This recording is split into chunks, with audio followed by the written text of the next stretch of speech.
अजीब चाट मसाला। एक समय की बात है, मेहंदीपुर नाम के एक राज्य में एक राजा रहता था। उसे चटपटी चीजें खाने का बहुत शौक था। उसके राज्य में चाट, पकौड़ी, समोसे, चाउमीन और मोमोज की बहुत सी दुकानें थी, जिन दुकानों पर वो अक्सर ही खाने के लिए जाया करता था। लेकिन रोज रोज वही खा खा कर अब राजा का मन उन चीजों से ऊब चुका था। इसीलिए वो कुछ अलग और चटपटा खाना चाहता था। इसीलिए राजा ने अपने वजीर को बुलाया और उससे कहा, वजीर, आज हमारा कुछ अलग और चटपटा खाने का बहुत मन कर रहा है। अरे तो हुजूर, आपके राज्य में तो इतने सारे चाट पकौड़ी वाले हैं, आप बताइए आप क्या खाना पसंद करेंगे? मैं अभी सैनिक से कहकर आपके लिए मंगवा देता हूँ। नहीं वजीर, वो तो हम रोज ही खाते हैं। अब हम रोज रोज मोमोज, चाउमीन, चाट, समोसे ये सब खा खा कर थक चुके हैं। अब इन्हें खाने का मन नहीं कर रहा है। अब हम कुछ अलग खाना चाहते हैं, जो हमारे राज्य में नहीं मिलता है और जिसका स्वाद चटपटा भी हो, जिसे खाने में बहुत आनंद आए। हुजूर, ऐसी बात है तो हमारे राज्य में एक बहुत ही अच्छा और अनुभवी हलवाई भी रहता है, जिसका नाम एहसान है। सुना है उसके हाथों में जादू है और सभी लोगों को उसके हाथ का बना खाना बहुत पसंद आता है। तो हुजूर, मैं आपके लिए एहसान को आपके महल में पेश कर देता हूँ। हाँ हाँ, क्यों नहीं, लेकिन उससे कहना कि कुछ ऐसा बनाए जो हमारे राज्य में नहीं मिलता हो और जो हमें खाने में भी बहुत पसंद आए। अब जाओ और उसे सूचना दे दो कि राजा का आदेश है, तुम्हें महल में बुलाया गया है। जी हुजूर, मैं अभी आपका संदेश पहुंचा देता हूँ। सैनिक, जाओ और एहसान के पास जाकर उससे कहो कि राजा का आदेश है। अगर वो राजा का आदेश नहीं मानेगा तो उसे दंड दिया जाएगा। सैनिक वहाँ से फौरन ही एहसान के घर पर जाने के लिए निकल जाते हैं। तभी वो देखते हैं कि एहसान अपने घर पर ही नहीं है। वो सैनिक सभी से यहाँ वहाँ एहसान के बारे में पूछने लगते हैं। जैसे ये बात एहसान को पता चलती है तो वो बहुत ही ज्यादा घबरा जाता है। हे खुदा, मैंने ऐसा क्या कर दिया जो हुजूर ने मुझे ढूंढने के लिए अपने सैनिक भेज दिए हैं? अब मुझे कौन बचाएगा? लगता है वो मेरा सर धड़ से कलम करके ही मानेंगे।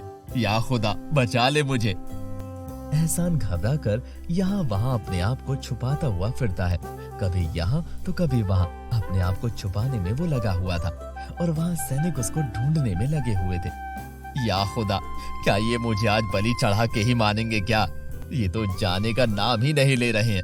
खुदा, बचा ले मुझे, पता नहीं मैंने क्या गलती कर दी है। तभी सैनिक को एहसान दिख जाता है और वो उसे कहते हैं, अरे तुम यहाँ बैठे हो और हम तुम्हें ढूंढ ढूंढ कर परेशान हो गए हैं। मुझे छोड़ दो मुझे, मैंने कुछ नहीं किया। आपको गलतफहमी हुई है, मैंने कुछ भी नहीं किया है। मुझे मत मारो, मेरी तो अभी शादी भी नहीं हुई है। मुझे छोड़ दो, मुझ पर रहम करो। अरे अरे, क्या हुआ? हम तुम्हें मारने नहीं आए हैं भाई, बल्कि ये बताने आए हैं कि राजा साहब का हुक्म है। सुना है तुम बहुत अच्छा खाना बनाते हो, तो तुम्हें महल में बुलाया है और राजा के लिए बहुत ही स्वादिष्ट भोजन बनाना है। अगर राजा तुम्हारे खाने से खुश हुए तो तुम्हें उसके बदले बहुत से उपहार भी दिए जाएंगे। क्या सच में? बस यही बात थी क्या? मैं तो फालतू में ही घबरा रहा था। चलो चलते हैं फिर।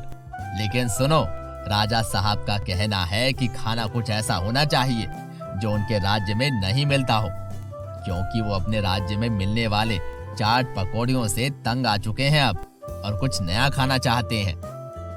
अरे अरे, तुम उसकी फिक्र मत करो, मैं राजा साहब को ऐसा खाना खिलाऊंगा जो पूरे राज्य में नहीं मिलता है।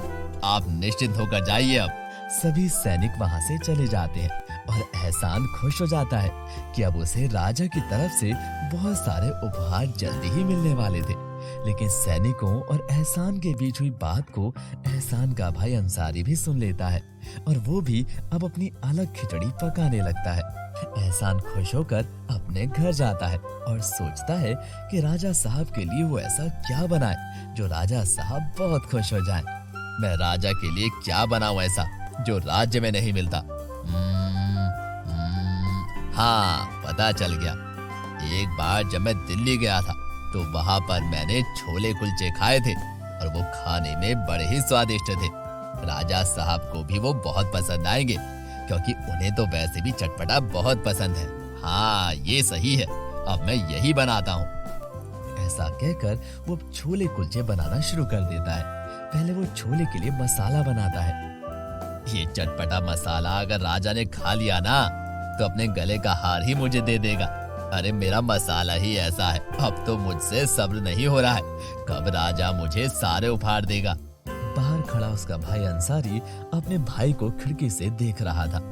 अरे ऐसे कैसे मैं तुझे नाम लेने दूंगा? तूने मुझे तो इस बारे में बताया भी नहीं और अकेले अकेले ही सब माल लूटना चाहता है। तू देख मैं क्या क्या करता हूँ अब भाई। मसाला तो तैयार हो गया है, अब इसे छोले में डाल देता हूँ और बस छोले तैयार। फिर मैं बाजार से जाकर मैदा लेकर आ जाऊंगा और कुलचे बनाऊंगा। एहसान छोले बनाकर बाजार चला जाता है दुकान से मैदा लेने के लिए। तभी उसका भाई अंसारी चुपके से अंदर आता है और छोले में भर भर कर नमक डाल देता है और वहाँ से जाने लगता है। अब कल देखना कैसे राजा तेरी खबर लेता है।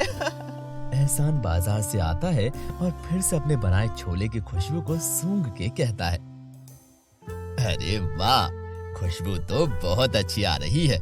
राजा तो सारा धन लुटा देगा मुझ पर। अब बस कुलचे बनाना बाकी है। फिर देखना कल अंसारी मुझे देखकर कैसे जल भुन जाएगा। सुबह होती है और एहसान एक बड़े से डिब्बे में छोले भर लेता है और कुलचे भी, और उसे लेकर राजा के महल की तरफ चल पड़ता है। तभी उसका भाई अंसारी उसे कहता है, अरे भाई कहाँ जा रहे हो इतनी तेजी में और बहुत खुश दिख रहे हो, क्या बात है? अरे भाई कुछ नहीं, बस राजा ने मुझे बुलाया है, चलो तुम भी मेरे साथ चलो, आ जाओ। हाँ भाई क्यों नहीं, चलो। दोनों महल में पहुंच जाते हैं। राजा खाने के लिए बेताब हो रहा था। एहसान अपना डिब्बा खोलकर राजा के सामने छोले कुलचे रख देता है और कहता है, हुजूर आप मेरे हाथ के छोले खा लेंगे ना तो बस यही खाओगे, और ये हमारे राज्य में कहीं नहीं मिलता है। राजा जी मेरे उपहार का भी ध्यान रखना। अच्छा अब तारीफ बंद करो और मुझे खाने तो दो, तभी तो पता चलेगा कि आखिर ये इस काबिल है भी या नहीं। राजा पहला ही टुकड़ा खाता है तो उसे थूक देता है और कहता है, थू थू थू थू, क्या बकवास छोले कुलचे है ये, इतनी नमक, थू थू, पूरा मुंह का स्वाद ही बिगाड़ दिया। अब तुझे उपहार नहीं सजा मिलेगी। पर राजा जी मैंने तो बहुत अच्छे छोले कुलचे बनाए थे। हाँ बहुत अच्छे बनाए हैं तुमने, अब तुझे सजा मिलकर रहेगी। हुजूर माफ कर दीजिए मेरे भाई को, ये इसकी पहली गलती है, अब से ये ऐसी गलती कभी नहीं करेगा, इसे माफ कर दीजिए हुजूर। ठीक है ये पहली गलती है इसीलिए माफ कर रहा हूँ, जाओ यहाँ से वरना तुमसे सब कुछ छीन लिया जाएगा।